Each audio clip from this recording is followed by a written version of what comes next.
Okay, Madam Mayor. Thank you. Good evening, everyone. Thank you for attending this meeting, the Planning Committee meeting. We will start with James Demelo from Crest Nicholson, who would like to update us on the next phase of the development in Love Lane. Yeah, so I'll hand over to you, James. Thank you. Alison. Sorry, as Alison mentioned, James Demelo, Land Manager from Crest Nicholson Eastern. I just wanted to attend today's Town Council meeting to discuss our proposals for phase 2 at our development at Faversham Lady Dane Farm, and really just as a sort of open forum potentially to discuss some of the comments that we've received and to go over some of those and address any concerns or anything that we may wish to gain from this meeting or the Town Council in terms of their aspirations for the site. So I mean, I'm happy to kick things off with some of the bits that have come through in terms of how we plan on addressing them from the objection that came through, if that's okay. Okay, great, thank you. So in terms of, I think one of the items that were mentioned was in relation to affordable housing on the scheme. As currently proposed, Crest do intend on proposing a compliant, affordable housing mix for the site. However, I note the comments from the housing officer and yourselves in relation to the tenure for the site, seeking a higher proportion of affordable rented units versus shared ownership. So that's something that we're currently exploring with some of the registered providers that we work alongside with. So, I mean, you may be aware that on our existing scheme, we work with Clarion Housing Group to deliver a number of affordable housing units there, consisting of affordable rent and shared ownership. And for that particular phase, the tenure split was more akin to our proposals for this, so closer to the 60-40, so 60% in terms of affordable rent and 40% shared ownership. However, we understand that the housing officer's aspirations for the site and yourselves are for a high proportion of affordable rented. So we're just working with those registered providers now to see what support we can have for that. So I mean, I hope to sort of become more in line with that, depending on sort of those conversations that come out. Second comment on the affordable housing was in relation to the adaptability of the units. So Crest at present, we try to ensure that all of our affordable housing units are M4(2) compliant as a minimum, and then M4(3) typically where there is a requirement. So generally speaking, if we know that there is a requirement for an M4(3) unit and the registered providers that we're dealing with say so, we would provide them. So that will be something that comes out of the conversations also. So we'll pick that up with the housing officer, as I'm sure there may be a requirement, but we're not aware of that directly ourselves yet. So hopefully that will be ironed out as well. Were there any sort of other queries in the affordable housing at all? Or do any councillors have a query or question they'd like to ask James? Councillor Thomas. Thank you, Madam Mayor. I don't know if I'm premature on this, James. Are you moving on to highways works in a moment? Yeah, no, I will be. Okay, I'll hold fire for the moment then. That's fine. I mean, I'm happy. Well, depending on, I'll see if there are any other questions in the affordable. I think Councillor Trevor. I don't know if he's. Yeah. Thank you. Yeah, just a quick one on the affordable. Is the split going to be in the same proportion? So, for example, if you're building 6-bedroom houses and you're building 10 of them, is 3 of those affordable, or how are you looking at that sort of split? So generally, the way that we approach it is, again, depending on need. We find that most local authorities that well, it varies, to be honest. So I was going to suggest that most local authorities we operate in have a higher demand for smaller units, but that does vary. So if there's a requirement for larger units, say several 3 beds or 4 bedroom properties, and that there are people on the waiting list for those properties, and then that's something that we would propose, so that we haven't been told exactly what the requirement is for this particular area yet. So that would be how we would generally tend to propose it. It's not always a direct comparison to the private mix that is proposed.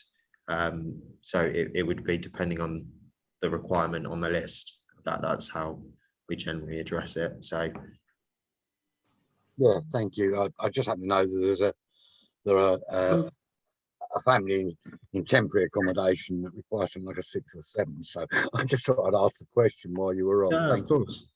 Yeah, no, that's fine. I mean, at the moment, we're proposing a mixture of 1 to 4 bedroom properties. So there's a varied mix that we'd like to think.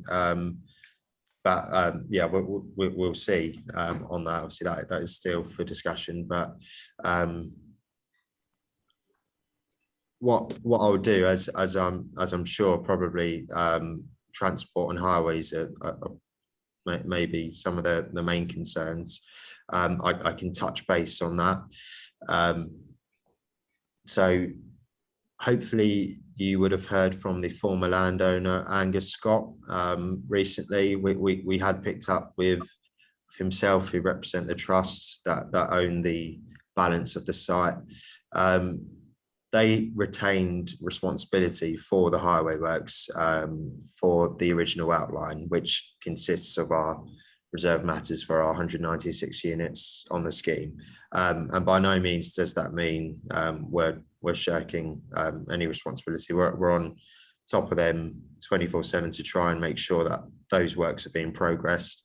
I understand, having spoken with Angus, on several occasions, that there were some issues trying to make contact with certain departments and during the sort of pandemic. However, they have since been engaged, and they've now, I think that the stage 2 road safety audit has come back from KCC, which effectively means that all the proposals for the offsite highway works, including the traffic light system, the zebra crossing, and the improvements near the roundabout, near the Love Lane and Graveney Road junction, are at approval stage with KCC, which then means that at this point, I understand that they're tendering those works now with 2 contractors to then put KCC in funds and progress with the works. Councillor Thomas. James, do you know the name of the officer at KCC? Is it Alan Millard? It's Jamie Hare at the moment. Right. I believe it may go to Alan Millard next, but currently Jamie Hare has been involved with the phase 2 road safety audit, which is the process that they had to go through to ensure that the schemes have been assessed properly. So I understand that KCC are in funds for the design fees and the assessment, because they assess it independently as of from the civil engineer, and those have been, some minor comments were received on them recently yesterday. This is what the update I've got from the landowner, and those will be addressed, and then providing they are, they'll then be able to tender the drawings and book someone in to carry out the works. The main issue that I understand from the road space team at KCC is finding the appropriate time to do the works with school holidays, which are approaching now, which is a good time, and with Christmas around the corner. So depending on what works they may have scheduled, they usually can give us a date or give us a window, and then the landowner and their contractor will be able to carry out the works under that license. So they're the phase 1, that's the phase 1 S278 agreement. Are there any more details on the phase 2 S278 agreement? As in for these the phase that we're proposing, the phase 2 residential parcel.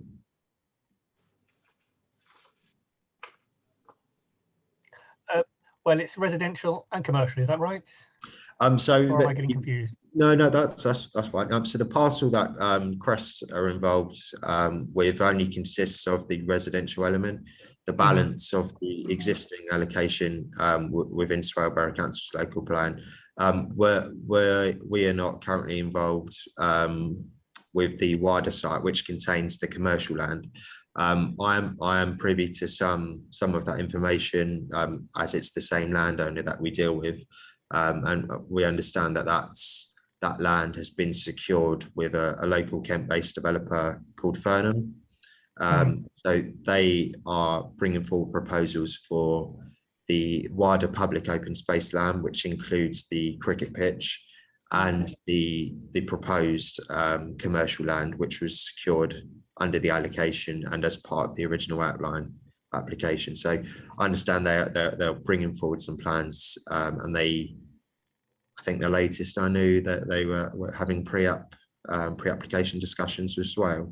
Lovely. So unfortunately, I can't give you too much more of an update on that, but that's where I understand they are. Lovely. No, that's great. Thanks, James. That's okay. Thank you. Are there any other questions for James, or any other information, James, you would like to pass on to us? Just that, you know, if there are any particular, I know some of the comments on the on our application were in relation to pedestrian connectivity, making sure residents can access Faversham town centre easily via cycle or walking. That's something that we like to think we've worked into our existing scheme, with the footway connectivity connecting into our existing improvements to the public right of way to the south of our site, and hopefully once the crossing works and the zebra crossing works come online with the landowner to the northwest of the Graveney to Love Lane junction, that will make connecting or crossing into Faversham town centre much safer. So, you know, hopefully that can be seen in the wider picture. And if there are any concerns or comments on the application, you know, we'd happily discuss them further. Thank you. Any other questions from any councillor? I think not then, James. Okay. So I'm sure we'll see you at another stage along the line there, but thank you for coming this evening. Okay. Thank you. Thanks, Alison. Thanks all for your time. You're welcome. Thank you. You're welcome. Thank Bye. you. Good night. Right, we're going to public questions. The Mayor will allow a maximum of 15 minutes to receive questions from registered electors. We are recording this meeting, so are there any questions from any of the general public? Yep, is it from none? Did I just see none on the screen, Adrian? Right, so we can move straight on to the agenda. Thank you. Apologies for absence. Apologies received from councillors Hook, Irwin and Rowlands. Thank you. Item 2, declarations of pecuniary and non-pecuniary interest. Have we any councillors? Not at all this evening. Oh, Councillor Williams. Do we need to declare it for 12 Marketplace application? That's all of us, isn't it? Yeah, you all declared last time, so. Yeah. So is that okay this time? Okay. Yeah, I think so, hopefully. Right, thank you. Item 3, to receive and accept a true record, the minutes, which are very short. I'm willing to propose we accept those. Would anyone like to second that? Councillor Martin, can we all vote? Thank you. It's just the one page, isn't it? Thank you. Yep. Okay. To receive the planning schedule dated the 5th of July. Again, I went through that and it all looked fairly straightforward. Has anyone got any comments on the planning schedule at all?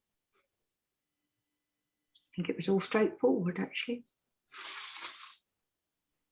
Councillor Williams. I'm happy to propose we accept those. Thank that's you. okay. I'm happy to second. So can we all vote on that? Thank you. And to consider and make representation to the relevant authorities on planning applications contained in the enclosed list dated the 19th of July. 21503609 TCA 7 Ospringe Place, Conservation Area Notification to Crown Lift 1 Atlas Cedar to 30 foot above ground level. It's currently 20 foot. Councillor Williams. Thank you. I can't see anything wrong with this application. This doesn't seem too radical, so I think I'm happy to propose no objection. Thank you. And Councillor Martin. I'm happy to second that on that one. Thank you. Could we all vote on that? Great, unanimous. 2150 1965 full 12 Marketplace. Do we need to vote on this, Adrian? We discussed it last time because although it's our own building, the town clerk had asked us to. So I would have thought the previous comment still stands that we would prefer 2 for the symmetry of the building and for health and safety reasons. Right. I'm quite happy just to copy the comment from last time. Do we all agree with that? Yes, Vote I do. support. Thank you. Support that. Thank you. 2150 3447 LBC number 6 to 25 the Almshouses. Demolition of the single-storey rear extension, erection of 2-storey rear extensions to serve flats 6A, 6B to 25A, 25B. Installation of new access ramps, conversion of number 11 into 2 flats. Does anyone have any comments on this application? Councillor Perkin. Firstly, I was just going to say, shall we take the 2 together, because there's two applications for the almshouses about the same development, isn't there? Yes, there is. On the point, I think that firstly, it was really interesting to read the heritage statement. I thought, like, finding out the history of the kind of development of the almshouses was pretty cool. Oh, yeah. I think that looking at the heritage statement in general, they have really tried to keep the development in keeping with the listed building itself. I think that I like the CGI version of it showed that actually it will look fine. I don't see any problem with the development itself. No. There's been reasonable mitigation to prevent harm to the listed building as well. So I also think it's going to make those buildings more accessible for people. So I think all round I'm fairly happy with it, and I'd happy to propose no objection to the development. Are there any other comments? Councillor Saunders. I think it would be difficult to object to the proposal. I mean, it's trying to achieve some very positive improvements. I felt as a layperson, I was finding it quite difficult to evaluate whether it was meeting the heritage requirements that we should be looking for. As Councillor Perkins said, it was very interesting to read about the building. I was looking on a 19th century map, and I mean what they're proposing, and indeed what was done in the 80s at the back of the building isn't how it was when it was built. And it's also been suggested to me that even from the front, some of these extensions that are being put on the back might be visible. I mean, it is a building that is very visible from all kinds of places across the town when you're at height. So I'd be happy that we have no objection, but I think at the moment we haven't seen the assessment of the heritage officer at Swale, and I think I'd be happier if we said we have no objection, but we'd like to be reassured that it's satisfactory to the heritage officer, and that, you know, if it was possible to provide some more assurances that the heritage of the building was being protected, that would be good. Be happier. I would be grateful for that. Thank you, Councillor Williams. Thank you. I don't disagree with what's been said. I just wanted to make a comment that on something that I thought was quite positive. There was a bat survey done on the building, and there's an indication that it could be displacement of bat roosting places because of the nature of the building. But they have said that they're going to put additional bat boxes and things in the trees. So I think that's really positive to mitigate any potential. It doesn't seem that it's going to be a dramatic problem, but I just thought it's a good thing to comment that they've looked at that. I think you're right. I think they'd be very good. Okay, so we have a proposer and a seconder. Can we vote on that? Everybody happy to just vote? Before we do, can I just mention Yeah. something? Sorry. I don't disagree at all with Councillor No. Saunders. I think he's spot on. I just wanted to mention that in the heritage statement, they had specifically picked out the relevant sections from the MPPF that they have tried to follow in terms of the preservation of heritage. But I absolutely agree that it would be good to see what the Sure. heritage officer has got to say. Thank you. We can add that comment. And right, if we can vote on that, then that's, yeah, no objection, but with that proviso. Thank you. That's on both the almshouses. So we go on to 2150 3508 full McNaid stores, retrospective application for installation of 2 condenser units. Are there any comments on this? No one with any comments? No. Councillor Martin?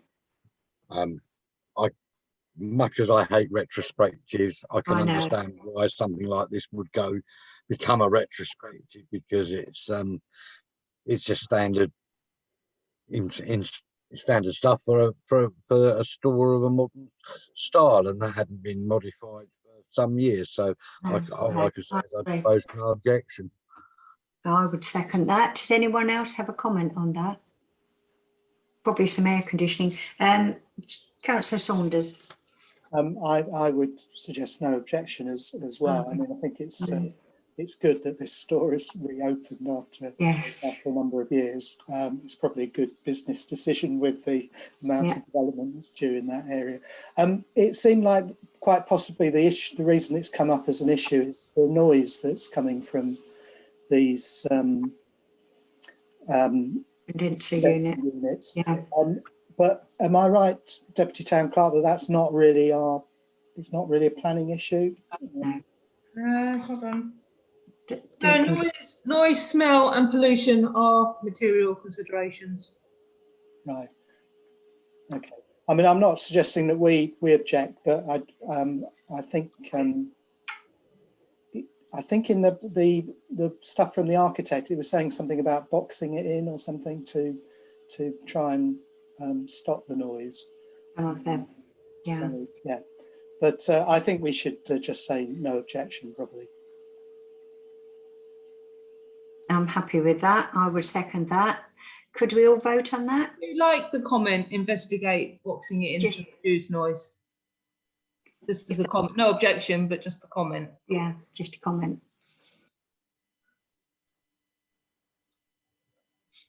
Just to reduce the noise. Thank you.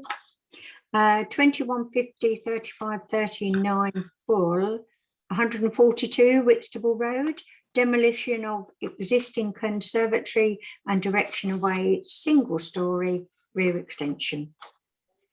Anyone with any comments? Councillor Williams.